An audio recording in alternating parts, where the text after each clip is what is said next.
The fear of crashing can be crippling to riding progress and enjoyment, and of the thousands of questions I've now answered over the last decade doing this, the vast majority of them are rooted in this one: how do I stop myself crashing? To answer that question, I had some analysing to do, so I went searching for some of those uncomfortable videos. You know the kind, the ones that are playing to people's desire to see chaos and other things in order to get them to watch. It's not my type of content, but it can help us. So I spent a good amount of time watching 127 real-time crashes to find answers, focusing on the ones that came from rider error. The truth is, I've been helping riders improve their skills to avoid mistakes for a long time now, so the reasons I found weren't that surprising. But with that said, I find that they are linked to one of 5 core mistakes. And we'll cover what each of the mistakes are and provide key action steps to take away so you can incorporate it into your riding to massively reduce your risk and chances of crashing. The first is speed before control. This is the broadest mistake riders make, which leads to a whole host of others. But if we fix this one first, it will dramatically reduce your chances of making mistakes that follow on from this one. It's quite simply cornering at a speed that is too far outside of your level of control, which is bad for 2 main reasons. 1, it's more likely to put you in a position where you experience panic, leading to reduced levels of control. And 2, you're more likely to experience a situation where you don't have the skill needed to deal with the speed you have in the space you're riding through. Why riders go too fast is usually because they just want to go faster. This could be as they try to keep up with their friends on a ride out, or because they're trying to improve their lap times. Now, as you progress, you will naturally move outside of your comfort zone to reach a new level. But that should not come before you have a fundamental level of control. And this is exactly what I help riders do when they get started on the track. Before there's any talk of speed or lap times, it's about developing control first, because it's those skills that will help keep you safe as you push your limits later. Accept your current limits and ride within them, and understand that the confidence and high level of riding you want is on the other side of improving your fundamental skill. It doesn't come from blindly pushing yourself. Okay, number 2, poor corner entry lines. While lines are adjustable through any corner, what you do at the entry will have a big impact on how you run through the rest of it. And if that entry line is poor, you could be in trouble. One of the most common mistakes around this is turning in too early, creating a shallow entry line that meets the inside of the corner too soon. The reason why riders do this is because it feels like the safest approach. Running out of space is a key fear for many riders, road or track, and by turning in early it feels like they're giving themselves more room to the outside. But it's false hope, because it would likely send you wider than you would like through the next phase of the corner. At best, this means they're losing time because their exit drive is delayed. At worst, they're leaving themselves vulnerable to a very common throttle control mistake, something we'll expand on later. Usually, the rider won't run out of space in this track scenario, but if they do end up going into the corner too fast for this line and they can see they're running out of space, it could easily set off the panic alarms and lead to follow-up mistakes. On the road, this shallow entry line will have the same effect of sending you wide. Now, most riders will be riding at a speed that means you can manage this, but with space more limited and more hazards to hit, there's still the risk of panic setting in. However, I would say the biggest danger of this approach is how it brings other road users into play. Remember that when you hug the inside line, your bike and body are in the lane of oncoming traffic. Do this around a corner where visibility is reduced and you're creating a huge amount of unnecessary risk. The correct line for road riding will change from corner to corner, where the goal is about navigating the road ahead with minimal risk. Yes, you might have the goal of enjoying spirited riding, but that doesn't mean that you need to adopt racing lines to do that. Get good at staying wider at corner entry to give yourself more space, visibility, and options for how you navigate it. And on the track where you have different goals, you won't need to run these big, wide swooping lines in particular, especially if you're using trail braking, but get good at noticing where your exit drive feels compromised, and it could highlight some poor entry lines and help you reduce an area of risk. Okay, I've got a quick bonus mistake now which really underlines everything we're talking about here, and that's the mistake of not investing in the squidgy mass on top of the bike.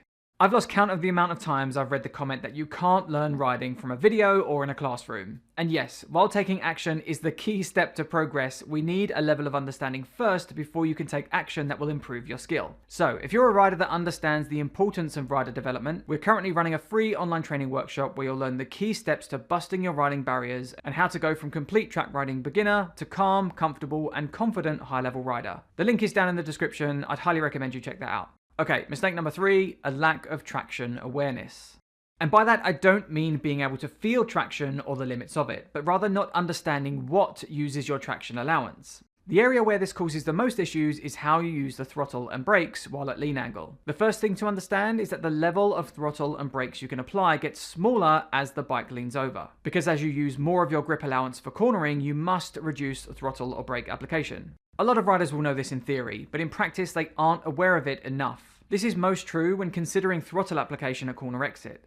The vast majority of throttle control mistakes that lead to crashes come from riders applying too much power before beginning to stand the bike up. And this crash only gets more likely when combined with our previous mistake of poor entry lines. Riders will find themselves running too wide because of that entry line, but rather than being patient and waiting until they can pick the bike up, they'll often automatically begin their normal throttle exit drive routine from this wide position. But if they haven't reduced their lean angle, or worse, they've tried to tighten their line by adding more lean as they wind it open, it's only going to end one way. Now, this lack of traction awareness doesn't quite have the same impact on how riders use the brakes, though, because most riders are more cautious with front-end grip, so they don't push it quite as hard. If anything, it probably goes the other way, where riders aren't confident using the brakes at lean angle, which means they end up in unnecessary situations which they wouldn't be in if they just knew how to safely use the brake as the bike leans over. This could be trail braking, which gives you more speed control for longer at corner entry, or in panic situations, being able to smoothly use the brakes mid-corner to avoid an incident. So remember, as lean angle increases, throttle and brakes can be used, but they must be decreased. And while they should always be smooth, this is especially true at higher lean angles. Number 4, lacking control of your direction. Similarly to the previous points, riders don't understand how the different controls of their bikes affect their line. I'm a big believer in practicing conscious countersteering, because this gives you a greater level of control with how you change direction, as well as getting them completed quickly when needed. I think this point is widely understood, but where I see a bigger lack of awareness is in how your brakes and throttle affect your line. The Champions Riding School have a great saying to remember this: radius equals mile an hour. What this means is that if your bike is slowing down, the radius of your line is going to get smaller. If it's static, your radius will stay the same, and if you're speeding up, it's going to get bigger. Again, something a lot of riders understand in theory, but what they do in practice can be very different. This is where our automatic throttle opening causes problems again. Riders will get into the corner and automatically begin rolling the throttle because they think it's the right thing to do, without considering what it does to their line. Whatever the reason, the result is the same. The rider begins to run wide, panics, and ends up off the road. Going back to our track rider who runs wide but continues their normal throttle plan, what could they do instead? They should be patient, keep the throttle closed to let the bike slow down, and this will naturally tighten their line for corner exit. Just understanding the basics of changing direction through your steering efforts and how you manage your speed and line with the brakes and throttle, it puts you in an incredibly powerful position to keep yourself out of danger because of the level of control it gives you. And finally, number 5, poor vision.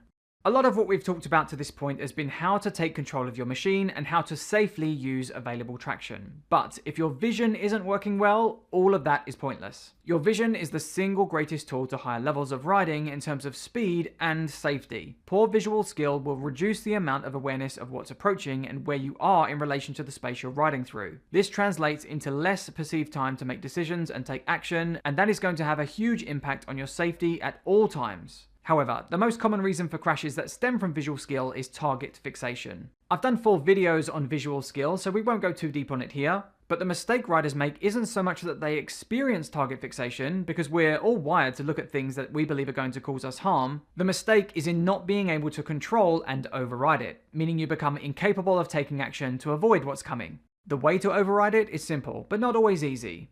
You need to quickly realize that you've fallen into target fixation and then get your eyes ahead of you to where you want to go. If you can do this early enough, in a lot of situations you can stop the panic in its tracks and more clearly see how much time and space you really have, allowing you to safely navigate out of that situation.